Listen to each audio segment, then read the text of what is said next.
শেখ হাসিনা আসবে, বাংলাদেশ হাসবে এমন স্লোগান দিয়ে বেশ কয়েক জায়গায় মিছিল করেছে বাংলাদেশ আওয়ামী লীগ।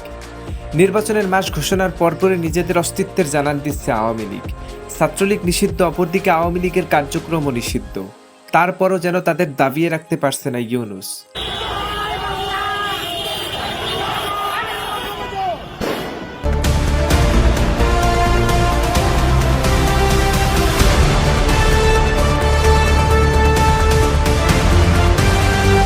শেখ হাসিনার ভয়াবহ পরিণতি ঘটাবার পরও যখন মুক্তিযুদ্ধের সপক্ষের শক্তি আওয়ামী লীগকে দাবিয়ে রাখতে পারছে না, তখন ক্ষমতালোভী ইউনূসের মধ্যে যেন ভয় ঢুকে গেছে।